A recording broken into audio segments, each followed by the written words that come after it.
रुकिए, अगर आपकी जेब में आज सिर्फ 1,000 रुपए बचते हैं तो इस वीडियो को बिल्कुल स्किप मत कीजिए, क्योंकि अगले कुछ मिनटों में मैं आपको दिखाने वाला हूँ कि यही 1,000 रुपए अगर आप इसे सही तरीके से और लंबे समय तक इस्तेमाल करना सीख लें तो आने वाले 20 सालों में आपकी फाइनेंशियल लाइफ की दिशा बदल सकती है। और सबसे दिलचस्प बात, आपको अमीर बनने के लिए आज लाखों रुपए की जरूरत नहीं है। आपको जरूरत है तो बस एक छोटे फैसले की, जिसे बार बार दोहराया जाए। वीडियो के अंत तक आपको सिर्फ यह पता नहीं चलेगा कि 1,000 रुपए कहाँ लगा सकते हैं, आप यह समझ जाएंगे कि लोग सालों तक मेहनत करने के बावजूद पैसा क्यों नहीं बना पाते। कंपाउंडिंग वास्तव में कब अपना असर दिखाना शुरू करती है और वह कौन सी गलती है जिसकी वजह से ज्यादातर लोग रास्ते के बीच में ही हार जाते हैं। और आखिरी हिस्से में मैं आपको एक ऐसी बात बताऊंगा जो शायद इस पूरे वीडियो की सबसे महत्वपूर्ण सीख होगी। तो सवाल यह नहीं है कि मेरे पास सिर्फ 1,000 रुपए हैं, इससे क्या होगा। सवाल यह है, अगर मैं आज इन 1,000 रुपए को बर्बाद करने के बजाय अपने भविष्य के लिए लगा दूं, तो 20 साल बाद क्या हो सकता है। हम सब अपनी जिंदगी में कभी न कभी पीछे मुड़कर देखते हैं और अफसोस के साथ कहते हैं, काश मैंने यह काम 10 साल पहले शुरू कर दिया होता, काश मैंने बचत शुरू की होती, काश मैंने निवेश समझा होता, काश किसी ने मुझे तब समझाया होता जब मेरी जेब में पैसे कम थे लेकिन मेरे पास समय बहुत था। और यही सबसे बड़ा विरोधाभास है, जब हमारे पास पैसा कम होता है तब हमारे पास समय ज्यादा होता है, और जब पैसा ज्यादा होने लगता है तब अक्सर समय कम बचता है। लेकिन आज हम किसी करोड़पति की कहानी नहीं सुनेंगे, हम बात करेंगे सिर्फ 1,000 रुपए की, वही 1,000 रुपए जो कभी किसी रेस्टोरेंट के बिल में निकल जाता है, कभी ऑनलाइन शॉपिंग में, कभी ऐसे सब्सक्रिप्शन में जिसे हम इस्तेमाल भी नहीं करते, और कभी सिर्फ इसलिए खर्च हो जाता है क्योंकि उस समय हमें लगता है 1,000 रुपए ही तो हैं। लेकिन यही कहानी बदलती है, क्योंकि 1,000 रुपए खर्च करते समय हम कहते हैं 1,000 रुपए ही तो हैं। तो निवेश करते समय भी यही सवाल पूछना चाहिए, 1,000 रुपए से शुरुआत क्यों न करो। लेकिन आगे बढ़ने से पहले एक बात ध्यान से सुनिए, अगले हिस्से में जो कैलकुलेशन आएगी वह आपको यह समझाएगी कि आपकी जेब से निकला पैसा और आपके पैसे से पैदा हुआ पैसा, इन दोनों में कितना बड़ा अंतर हो सकता है। और यही अंतर पूरी कहानी का असली खेल है। मान लीजिए आप हर महीने 1,000 रुपए किसी डाइवर्सिफाइड म्यूचुअल फंड में SIP के जरिए निवेश करते हैं। 20 साल में कुल कितने महीने? 240 महीने, और हर महीने 1,000 रुपए, तो आपकी अपनी जेब से कुल रकम हुई 2,40,000 रुपए। बस 20 साल में आपकी अपनी कंट्रीब्यूशन 2,40,000। अब असली सवाल आता है, 20 साल तक वही पैसा निवेश में रहने पर कितना हो सकता है। यह किसी गारंटी का सवाल नहीं है, क्योंकि मार्केट रिटर्न्स निश्चित नहीं होते हैं। लेकिन सिर्फ उदाहरण के लिए अगर हम 12% एनुअलाइज्ड रिटर्न मानकर कैलकुलेशन करें तो 1,000 रुपए की मंथली SIP लगभग 9 लाख के आसपास हो सकती है। और अगर रिटर्न 15% के आसपास रहा तो यही कैलकुलेशन लगभग 15 लाख के आसपास पहुंच सकती है। ध्यान रखिए, ये इलस्ट्रेशंस हैं, प्रॉमिसेस नहीं। लेकिन अब असली बात समझिए, आपने डाला 2,40,000 रुपए और लंबे समय में कंपाउंडिंग की वजह से हाइपोथेटिकल वैल्यू हो सकती है लगभग 10 लाख या उससे ज्यादा। यानी कहानी सिर्फ बचत की नहीं है, कहानी है आपके पैसे से पैसा कमाने की। लेकिन अब मैं आपको वह हिस्सा बताने वाला हूं जहां ज्यादातर लोग गलती करते हैं, क्योंकि अगर आप सोच रहे हैं बस 1,000 रुपए डालो और 20 साल बाद पैसा अपने आप बढ़ता रहेगा, तो कहानी इतनी आसान नहीं है। असल परीक्षा पहले 5 साल में होती है और यहीं पर ज्यादातर लोग हारते हैं। पहले साल आप उत्साहित होंगे, दूसरे साल थोड़ा कम, तीसरे साल आपको लगेगा यार कुछ खास तो हो ही नहीं रहा। 5 साल बाद आपने 60,000 जमा कर दिए। हो सकता है मार्केट परफॉर्मेंस के हिसाब से आपका बैलेंस इससे ऊपर या नीचे हो, लेकिन आपको एक समस्या महसूस होगी। इतने साल हो गए और इतना ही। और यही वह पल है जहां दिमाग आपको धोखा देता है। आपका मन कहेगा नया फोन ले लेते हैं, ट्रिप कर लेते हैं, यह पैसा निकाल लेते हैं। कुछ बड़ा फायदा तो दिख ही नहीं रहा। लेकिन याद रखिए, पेड़ के ऊपर पत्ते दिखाई देने से पहले जड़ें नीचे बनती हैं। आपका पैसा भी शुरुआत में उतना ड्रामेटिक नहीं दिखता। यही है बोर्डम टेस्ट।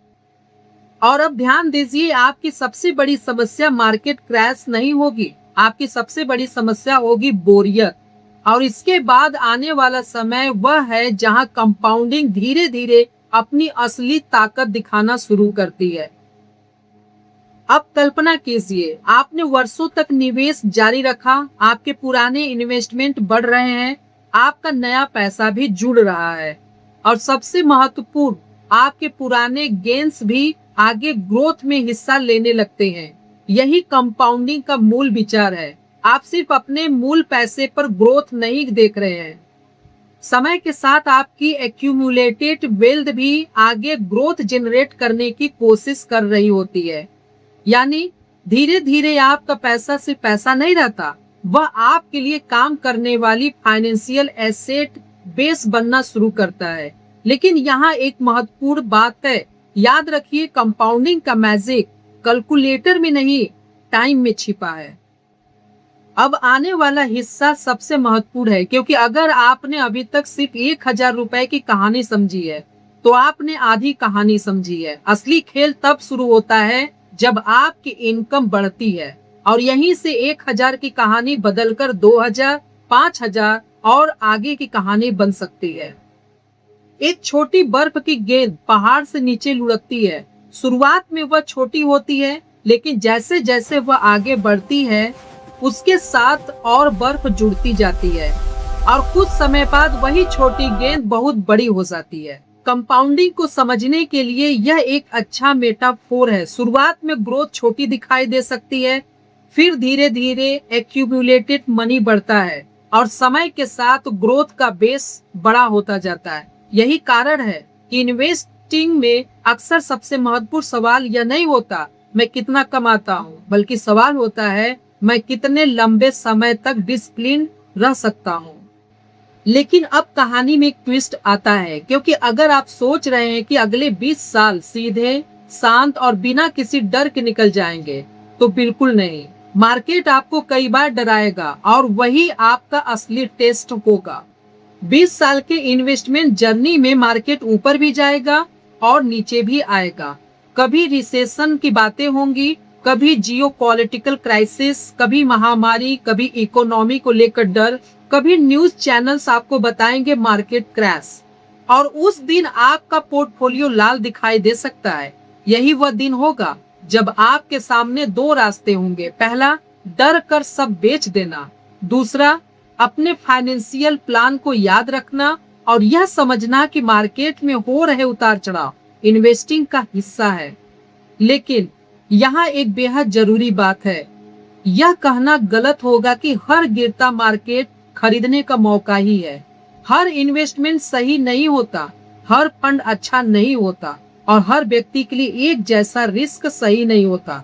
इसलिए निवेश करने से पहले अपनी risk capacity, financial goals, emergency fund और इन्वेस्टमेंट चॉइस को समझना जरूरी है। लेकिन अभी एक सवाल बाकी है, अगर मैं 20 साल तक 1,000 रुपए इन्वेस्ट कर भी दूं, तो क्या इससे सच में मेरी जिंदगी बदल जाएगी? यही वह सवाल है जिसका ईमानदारी से जवाब पाने के लिए आप यहाँ तक आ गए हैं। मैं आपको कोई सपना बेचकर इसका जवाब नहीं दूंगा। मान लीजिए हाइपोथेटिकल एग्जांपल में आपका इन्वेस्टमेंट लंबे समय में लगभग 10 लाख के आसपास पहुंचता है। क्या इससे आप करोड़पति बन जाएंगे? नहीं। क्या इससे आपकी 7 पीढ़ियां अमीर हो जाएंगी? बिल्कुल नहीं।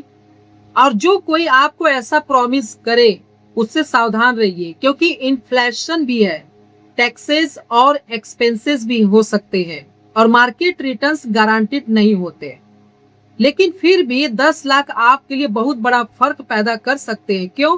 क्योंकि पैसा सिर्फ लग्जरी खरीदने के लिए नहीं होता। पैसा समय खरीदता है, पैसा विकल्प देता है, पैसा इमरजेंसी में ब्रीदिंग रूम देता है। अगर कभी इनकम रुक जाए, अगर परिवार में अचानक बड़ा खर्च आ जाए, अगर आपको कुछ महीनों के लिए काम से ब्रेक लेना पड़े, तो आपके पास कम से कम एक फाइनेंशियल कुशन हो सकता है। और सबसे महत्वपूर्ण, आप हर छोटे संकट के सामने किसी और की तरफ देखने के बजाय खुद के पैरों पर खड़े हो सकते हैं। लेकिन अब मैं आपको 1000 रुपए की कहानी का सबसे बड़ा सीक्रेट बताता हूँ। यह कहानी 1000 रुपए की है ही नहीं। एक बार फिर सुनिए, यह कहानी 1000 रुपए की है ही नहीं, यह कहानी है आपकी आदत की। अगर कोई व्यक्ति आज 1000 रुपए बचाना और इन्वेस्ट करना सीखता है, कल उसकी सैलरी बढ़ती है तो वह शायद 2000 कर सकता है, फिर 5000, फिर 10,000। और यही असली ट्रांसफॉर्मेशन है। आप सिर्फ अपना बैंक बैलेंस नहीं बदल रहे, आप अपनी फाइनेंशियल आइडेंटिटी बदल रहे हैं। पहले आप सोचते थे मेरे पास पैसे नहीं है, धीरे धीरे आप सोचना शुरू करते हैं मेरे पास जो पैसा है उसका मुझे क्या करना चाहिए।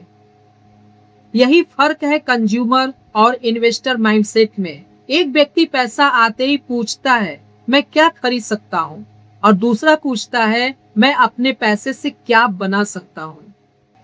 अब मैं आपसे एक छोटा सा सवाल पूछना चाहता हूँ। अगर आपके पास हर महीने सिर्फ 1000 रुपए एक्स्ट्रा बचते हैं, तो आप उन्हें किस दिशा में लगाना पसंद करेंगे? ए खर्च, बी बचत, सी निवेश। कमेंट में सिर्फ ए, बी या सी लिखिए। मैं जानना चाहता हूँ कि इस वीडियो को देखने वाले लोग पैसे के बारे में किस माइंडसेट से सोचते हैं। अब आपके सामने दो रास्ते हैं। पहला रास्ता, वीडियो बंद कीजिए, कुछ देर बाद इसे भूल जाइए, अगले महीने फिर कोई अननेसेसरी खर्च कीजिए और 10 या 20 साल बाद पीछे मुड़कर कहिए काश मैंने शुरुआत की होती। दूसरा रास्ता, आज से अपनी फाइनेंशियल लाइफ को थोड़ा गंभीरता से लेना शुरू कीजिए। 1000 रुपए है तो 1000 से, 500 रुपए है तो 500 से, लेकिन पहले अपनी इमरजेंसी नीड्स और जरूरी खर्चों को प्राथमिकता दीजिए। हाई इंटरेस्ट डेब्ट है तो उसे भी नजरअंदाज मत कीजिए, और इन्वेस्टमेंट करने से पहले समझिए कि आप कहां पैसा लगा रहे हैं, क्योंकि छोटी शुरुआत बेकार नहीं होती। बेकार होती है शुरुआत को हमेशा कल पर टालते रहना।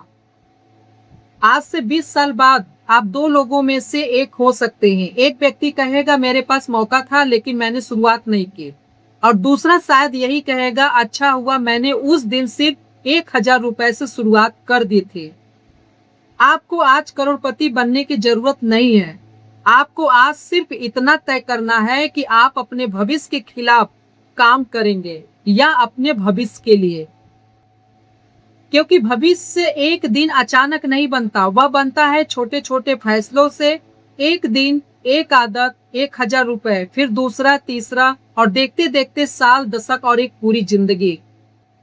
अगर इस वीडियो ने आपको सिर्फ इन्वेस्टमेंट नहीं बल्कि अपने भविष्य के बारे में सोचने का एक नया नजरिया दिया है, तो इसे सिर्फ अपने तक मत रखिए। इसे उस दोस्त, भाई बहन या परिवार के सदस्य के साथ शेयर कीजिए जो हमेशा कहता है मेरे पास इन्वेस्ट करने के लिए पैसे ही नहीं है। शायद आपके शेयर करने से उसे भी समझ आए कि शुरुआत हमेशा बड़ी रकम से नहीं होती। और कमेंट पे एक बात जरूर लिखिए, मैं शुरुआत कर रहा हूँ, क्योंकि कभी कभी जिंदगी बदलने के लिए करोड़ों रुपए नहीं चाहिए होते।